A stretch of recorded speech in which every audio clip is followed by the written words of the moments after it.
शासन का फिर शुरू होगा बुलडोजर अभियान और सुरक्षा और चुनावों को लेकर उमर अब्दुल्ला ने उठाई उंगली। रंगीन खबरों की परत दर परत खोलता है तबसरा। तबसरा बयां करता है खबर के पीछे की कहानी। तीर पंचाल से सब कुछ दिखता है।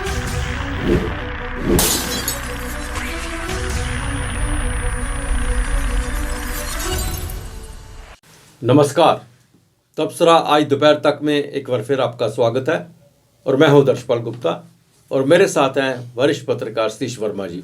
सतीश जी, सबसे पहले हम बात करते हैं बुलडोजर अभियान की। यहाँ जम्मू में भी चला, कश्मीर में भी चला, हाहाकार मचा, बहुत सी बातें सामने आई, बड़े मगरमच्छ, छोटी मछलियाँ, ये सब चीज़ें सामने आई। उसके बाद अचानक ये अभियान बंद हो गया और बहुत सी उसके भी बारे में चर्चा होनी शुरू हुई कि क्यों बंद किया गया, बड़ी मछलियों पे क्यों, मगरमच्छों पे हाथ नहीं डाला, छोटी मछलियों को पकड़ा। लेकिन आज एलजी साहब ने कोई श्रीनगर में एक सभा थी, वहाँ उद्घाटन कर रहे थे एक मॉल का, तो वहाँ उन्होंने कहा कि ये अभियान को फिर शुरू किया जाएगा। जितनी भी सरकारी ज़मीन है उसे हर हाल में खाली करवाया जाएगा और जो भी गरीब है, ज़रूरतमंद है, उनको दी जाएगी।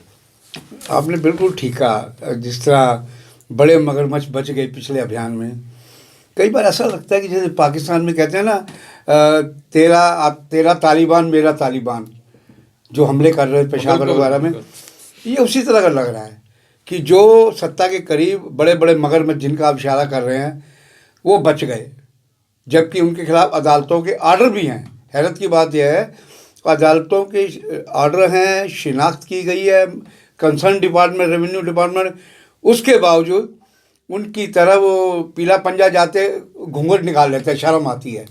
तो मैं समझता हूँ आज कहा था उपराज्यपाल ने श्रीनगर में मॉल जो एक विदेशी निवेशक के जरिए जिसका आधारशिला रखी गई, उम्मीद करनी चाहिए। उन्होंने ये भी कहा है कि ये जो ज़मीनें अब तक खाली कराएगी उस पर खेल कूद और दूसरे उद्योग धंधे के अलावा मुस्लिम परिवार जिनके पास ज़मीन नहीं है उनको भी हम ज़मीन देंगे।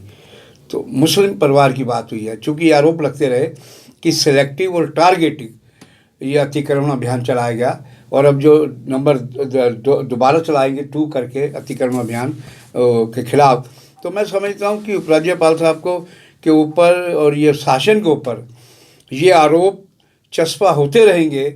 यदि वो चश्मे के अपने दोनों शीशों के नंबर समान रखेंगे तब नहीं होगा, एक का नंबर छोटा और एक का नंबर बड़ा रखेंगे तो आरोप तो लगते रहेंगे। पिछली बार भी ऐसे हुआ, जैसे वहाँ पर वेव मॉल के सामने जो बिल्डिंग को गिराया गया, लोगों ने खूब आरोप लगाए कि ये सेलेक्टिव हो रहा है, ये फलाने आदमी खिलाफ हो रहा है, और जबकि उस दौरान कुछ सरकारी कागजात के सोशल मीडिया पे आर्डर वायरल भी हुए, जो डेली जो है हमारा जम्मू शहर का एकमात्र अर्बनाइज विलेज जो है, गांव कहा जाता है, वो है त्रिपुरा नगर से सटा हुआ।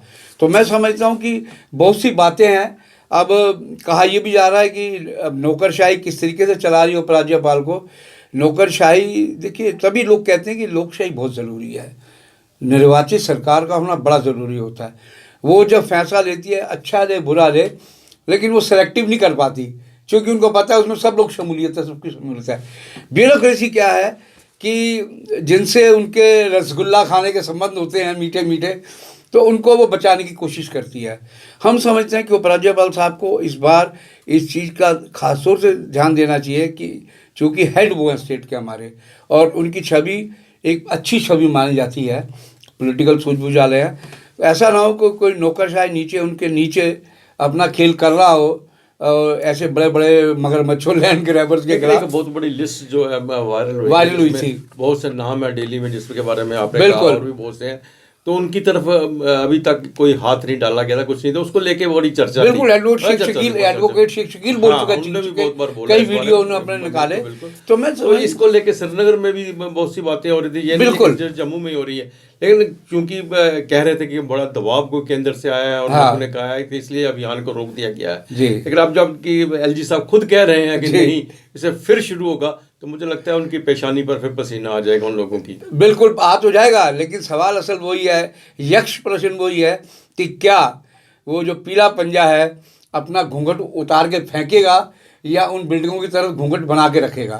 सी जी, उमर अब्दुल्ला नेशनल कॉन्फ्रेंस के जो हमारे पास चीफ मिनिस्टर भी हैं, जी। वो आज जम्मू में हैं। जम्मू में उन्होंने एक बैठक की है, जो वहाँ पे उन्होंने कहा 2 चीज़ें जो उन्होंने लगाई। एक तो सुरक्षा को लेकर जी। उन्होंने सरकार पर उंगली उठाई है। उन्होंने कहा किस तरह से एक गुजराती ठग जी। इतने दिन कश्मीर में रहा और 4 महीने करीब, 4 महीने तकरीबन रहा। हाँ। और उसके लिए उन्होंने कहा कि किस तरह से सुरक्षा बल जितने भी हैं, हमारी एजेंसीज हैं, वो किस तरह से धोखा खा गई हैं।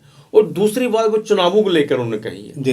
कि केंद्र सरकार चुनाव नहीं करवा रही है यहाँ पे। जी। उसके उनके लिए उन्होंने कहा कि 2 ही बातें हैं, जी। या तो वो झूठ बोल रहे हैं, जिस तरह वो झूठ बोलते हैं कि यहाँ जम्मू कश्मीर की स्थिति जो है बिल्कुल ठीक है। बिल्कुल। अगर स्थिति ठीक है तो चुनाव क्यों नहीं करवाते। जी। और दूसरी बात है कि भारतीय जनता पार्टी को जो डर है कहीं हम चुनाव हार ना जाएं, इसलिए चुनाव नहीं करवा रहे। देखिए, विपक्ष को तो मौका मिलना चाहिए, जो सही बात है। और वैसे भी देखा जाए, ये हमने पिछले कार्यक्रम में भी चर्चा की थी।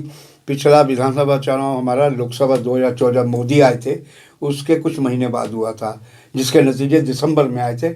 और खंडी जनादेश था, गतिरोध बना रहा। आखिरकार 1 मार्च को उस पीडीपी के साथ बीजेपी को सरकार बनानी पड़ी, जिसको पानी पी पी के एक दूसरे को कोस रहे थे, जिसको पाकिस्तानी दुनिया जहाँ के आरोप, वो उन पे आरोप। तो उसके साथ बीजेपी ने सरकार बनाई थी।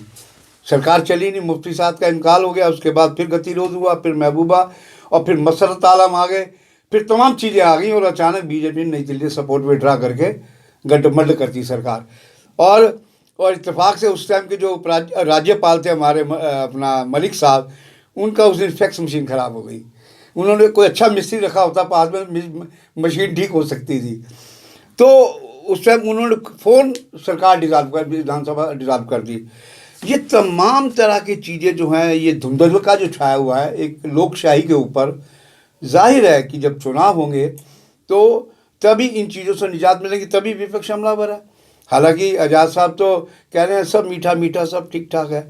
और उनको इसलिए कहा जाता है कि वो बीजेपी की प्लांट टीम है, इसलिए कहा जाए। आज़ाद ने कहा है कि हालात बड़े सामान्य हैं। भाई, हालात सामान्य अगर आपकी इतनी अप्रोच है, उनसे कहिए ना चुनाव करवा दें, जो उमर अब्दुल्ला कह रहे हैं और जो कांग्रेस कह रही है, जो पैंथर्स पार्टी कह रही है, आम आदमी पार्टी भी, सब पार्टी कह रही है कम हो गई।